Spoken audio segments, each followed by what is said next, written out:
மீனாவோட ஃபோனை ஆட்டையை போடுற ரோகிணி, சிட்டி கொடுக்குற டார்ச்சர், மாட்ட போகிற கல்யாணி. ஸோ இந்த மாதிரியான விஷயங்கள் குறித்தான் இன்றைக்கான சிறகடிக்க ஆசை சீரியலில் என்னென்ன நடந்துச்சு அப்படிங்கிறத பார்க்கலாம்.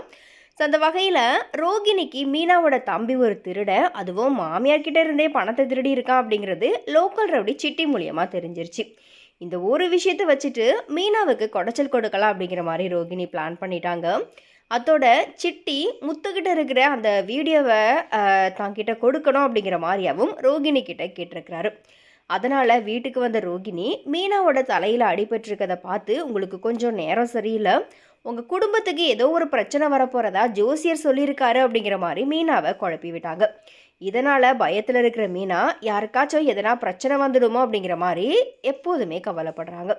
ஆனால் முத்து அப்படிலாம் எதுவும் தவறாக நடக்காது, நல்லதே யோசி நல்லதே நடக்கும் அப்படிங்கிற மாதிரி மீனாவுக்கு ஆறுதல் சொல்லி மீனாவோட சேர்ந்து பூவை கொடுக்கறதுக்காக பைக் டிரைவர் வேலையை பார்த்துட்டு வராரு. அந்த நேரத்தில் பார்த்தீங்கன்னா சிட்டி எதேர்ச்சியாக சத்யாவை சந்திக்கிறாரு. ஆனால் சத்யா அக்காவை அடித்த கோபத்தை காட்டுற விதமாக சிட்டியை அலட்சியப்படுத்திட்டு பேசாமல் போயிடுறாரு.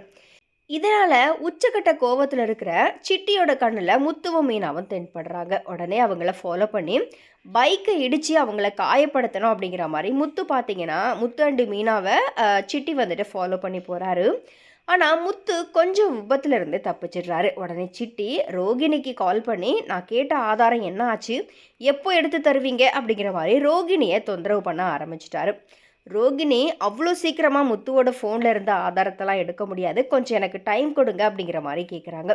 அதுக்கு சிட்டி, கொஞ்சம் கூட நேரம் இல்லை, நீங்கள் எனக்கு இந்த காரியத்தை செஞ்சு கொடுத்தாதான் உங்களை பிளாக்மெயில் பண்ணுற அந்த நபரை நான் கண்டிக்க முடியும், இந்த மாதிரி ரோகிணி கிட்ட டிமாண்ட் பண்ணி டீல் பேசுகிறாரு.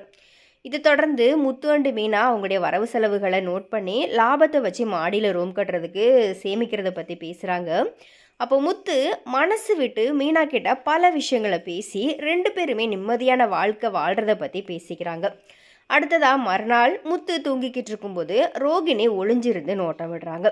அந்த வகையில் முத்து தூங்கி எழுந்ததும் ஃபோனை கட்டிலேயே வச்சுட்டு அடுப்பங்கரைக்கு போயிடுறாரு. அந்த நேரத்தில் ஃபோனை எடுத்துடலாம் அப்படிங்கிற மாதிரி ரோகிணி முயற்சி பண்ணுறாங்க. ஆனால் அதுக்குள்ளாரவே முத்து வந்துடுறதுனால ரோகிணி அங்கேருந்து குட்டி போட்ட பூனை மாதிரி அந்த இடத்துலையே சுற்றுறாங்க. உடனே அடுத்ததாக எப்படியாச்சும் ஃபோனை எடுத்துடணும் அப்படிங்கிற மாதிரி கண்கொத்தி பாம்பா முத்துவை நோட்டமிட்டுக்கிட்டே வராங்க. அதனால் எப்படியாச்சும் முத்துவோட ஃபோனை அவங்க ஆட்டை போட்டு அதில் இருக்கிற ஆதாரத்தை சிட்டிக்கு அனுப்புகிற விதமாக ரோகிணி அவங்களுடைய தில்லாலங்கடி வேலையை ஆரம்பித்து இந்த காரியத்தை பயங்கர கச்சிதமாக முடிச்சிடுவாங்க. இதனால் முத்து அண்டு மீனாவுக்கு மட்டும் இல்லாமல் சத்யாவுக்குமே பார்த்திங்கன்னா ஏகப்பட்ட பிரச்சனைகள் வர்றதுக்கு வாய்ப்பு இருக்குது.